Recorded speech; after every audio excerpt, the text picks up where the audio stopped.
Hey guys, what's up? Baba. And today we're here with a new story playthrough to replace Thomas Was Alone, I guess, considering that ended. But anyway, welcome to the Stanley Parable. Now, this game, I know it's been done quite a lot. Pretty old game as well, but I think you gotta know this game is amazing, and I think it'd be awesome to put up just to why not? Plus, I played this game already, but today let's share it on the channel, because why not? Because, there might be a select few who haven't seen it yet, which is, well, you're in for a treat, I guess. But there are multiple endings to this story, and, well, we're gonna try to look through all of them. And I won't be talking much, considering the narrator is mainly gonna be talking, so. This is the story of a man named Stanley. As so. Stanley worked for a company in a big building where he was employee number 427. Employee number 427's job was simple. He sat at his desk in room 427 and he pushed buttons on a keyboard. Orders came to him through a monitor on his desk, telling him what buttons to push, how long to push them, and in what order. This is what employee 427 did every day of every month of every year. And although others might have considered it soul-rending, Stanley relished every moment that the orders came in, as though he had been made exactly for this job. And Stanley was happy. Was indeed happy. Very much so, yeah. One day, something very peculiar happened. Oh. Something that would forever change Stanley. Something he would never quite forget. He had been at his desk for nearly an hour when he realized that not one single order had arrived on the monitor for him to follow. No one had showed up to give him instructions, call a meeting, or even say hi. Wow. Never in all his years at the company had this happened. This complete isolation. Something was very clearly wrong. Shocked, frozen solid, Stanley found himself unable to move for the longest time.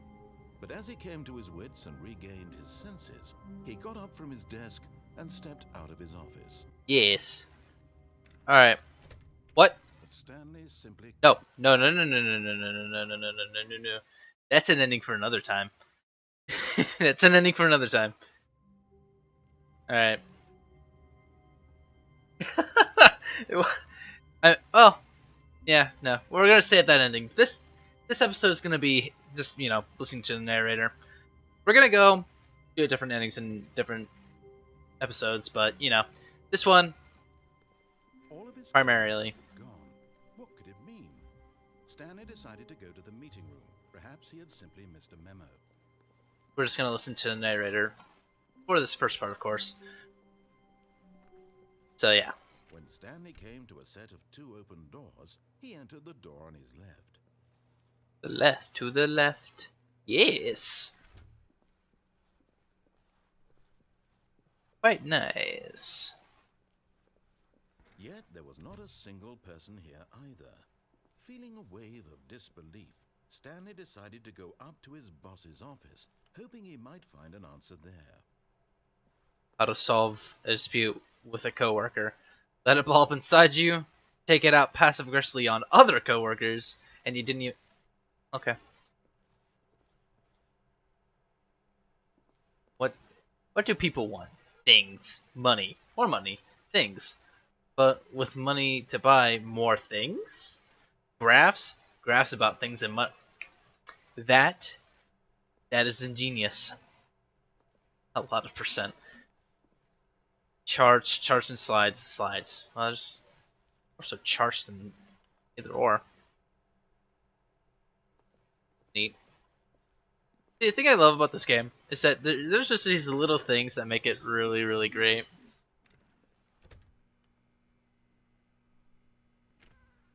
The broom closet. Stanley stepped into the broom closet, but there was nothing here, so he turned around and got back on track. But I want to look around, but... Is there water in There that? was nothing here. No. No choice to make, no path to follow. Just an empty broom closet. No reason to still be here. Broom. There's only one broom in this broom closet. This seems very weird. This is cable for. It was baffling that Stanley was still just sitting in the broom closet. He wasn't even doing anything. At least if there was something to interact with, he'd be justified in some way. As it is, he's literally just standing there doing sweet FA. Duct tape. It's a nuclear sign. Just like copper coil. Are you really still in the broom closet? Standing around doing nothing? Why? Why not? Please offer me some explanation here. I'm genuinely confused. I like to look at some stuff, you know? My father was like a janitor, and I like to see what he does, you know? You do realize there's no choice or anything in here, right? If I'd said Stanley walked past the broom closet, at least you would have had a reason for exploring it to find out. But it didn't even occur to me because literally this closet is of absolutely no significance to the story whatsoever. I never would have thought to mention it. By the way, my father isn't actually a janitor. Maybe to you, this is somehow its own branching path. Maybe when you go talk about this with your friends, you'll say, "Oh, did you get the broom closet ending? The broom closet ending was my favorite." It is my favorite. Your friends find What? it concerning. How dare you assume that the broom closet ending would be my favorite ending? I will get to my favorite ending though. Stanley was fat and ugly and really, really stupid. Okay. He probably only got the job because of a family connection. That's how stupid he is. That or with drug money. Also, Stanley is addicted to drugs and hookers. That's fair. I can accept that. I Well, I've can. come to a very definite conclusion about what's going on right now. What? You're dead. Maybe. You On the got inside. into the closet, explored it a bit, and were just about to leave because there's nothing here when a physical malady of some sort shut down your central nervous system and you collapsed on the keyboard.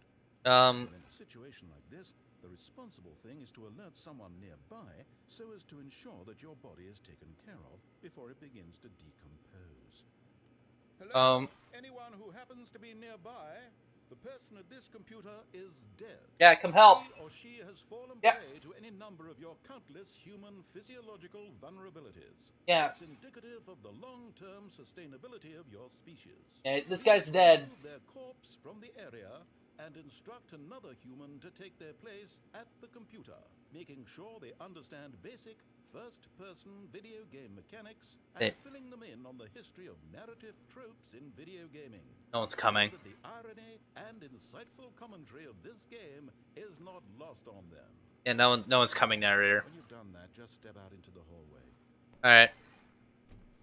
Ah, second player. It's good to have you on board. Yeah. I guarantee you can't do any worse than the person who came before you. Hey, wanna know something? That's false. You too?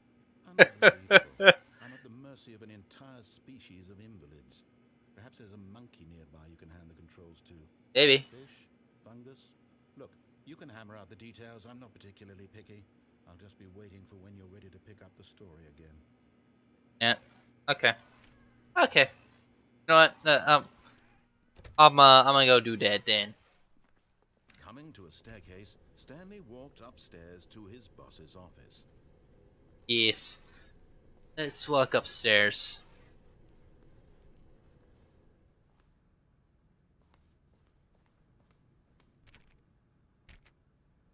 Need to go to the bathroom. I remember you used to be able to go in here. What the heck happened to that?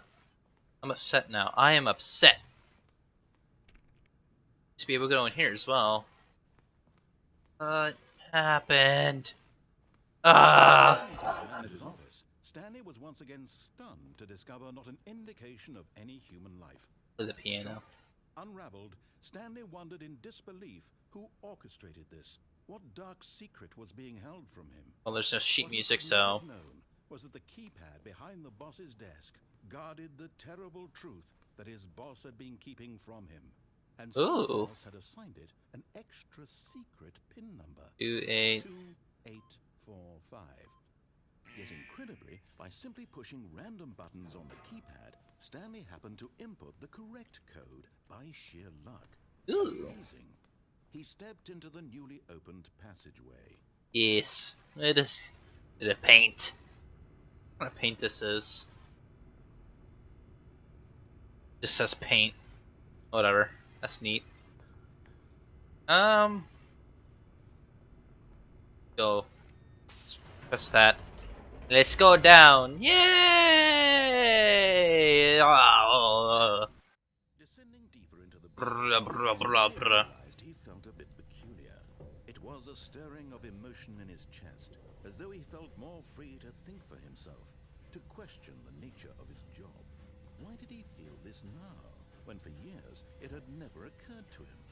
This question would not go unanswered for long. Yes. Let us see what we must do. Stanley walked straight ahead through the large door that read Mind Control Facility. This is escape. We mustn't be tempted yet. We will go there eventually. Eventually, my friends. Eventually. It's a shame you can't jump. The lights rose on But, an enormous you room know. packed with television screens. Well. What horrible secret did this place hold? Stanley thought to himself. Did he have the strength to find out? Maybe. Who has the money to afford all these TVs? Like, honestly. Now the monitors jumped to life, their true nature revealed. Each Wow. bore the number of an employee in the building, Stanley's co-workers. The lives of so many individuals reduced to images on a screen, and Stanley, one of them, eternally monitored in this place where freedom meant nothing. That's a darn shame. This mind control facility, it was too horrible to believe. It couldn't be true. Had Stanley really been under someone's control all this time? Fired. Was this the only reason he was happy with his boring job? That his emotions had been manipulated to accept it blindly? Maybe? No. Oh. He refused to believe it. Pirate. Couldn't accept it. That His man's a own pirate? life in someone else's control? Never. It was unthinkable. Wasn't it? Was it even possible? I don't know. He truly spent his entire life utterly blind to the world? Utterly blind. The heart of the operation. Controls labeled with emotions. Happy or sad Ah. or content. Walking, eating, working. Mm-hmm. All of it monitored and commanded from this very place. And as the cold reality of his past began to sink in, Stanley decided that this machinery would never again exert its terrible power over another human life. For he would dismantle the controls once and for all. Many. I like pressing buttons. Yes. It's quite nice. Mind controls ideal waiting input. And when at last he found the source of the room's power, he knew it was his duty, his obligation, to put an end to this horrible place and to everything it stood for. Over there. I don't know. Well, if you turn it on, at least two different endings, but we must set it off. Set ourselves free.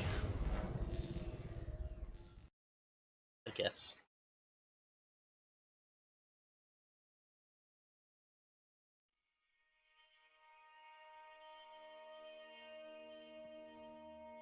Here. Blackness and a rising chill of uncertainty. Was it over? Was it? Is this? Yes. He had won. Yay! Unshackled himself from someone else's command. Freedom was mere moments away. And yet, even as the immense door slowly opened, Stanley reflected on how many puzzles still lay unsolved. Following the light. How had his co-workers gone? Whoa. How had he been freed from the machine's grasp? What other mysteries did this strange building hold? But as sunlight streamed into the chamber, he realized none of this mattered to him. For it was not knowledge or even power that he had been seeking, but happiness. happiness. His goal had not been to understand, but to let go. No longer would anyone tell him where to go, what to do, or how to feel. Whatever life he lives, it will be his. And that was all he needed to know. It was perhaps the only thing worth knowing. Stanley stepped through the open door. Where did everything else go, though? How did we get here? Didn't it? Oh, whatever. Stanley felt the cool breeze upon his skin, the feeling of liberation, the immense possibility of the new path before him. This was exactly the way, right now, that things were meant to happen. And Stanley was happy.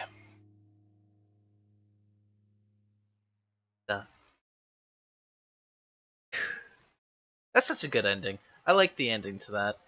But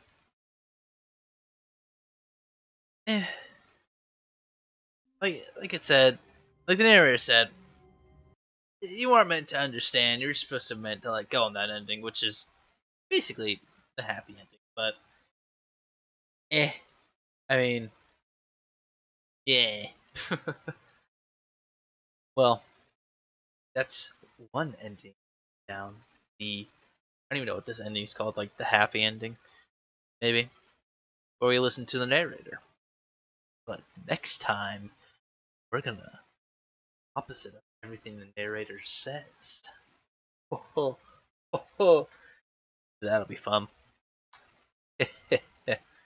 Well, I hope you guys did enjoy this first episode of the Stanley Parable, and if you did, please leave a like, maybe even a favorite if you're feeling generous.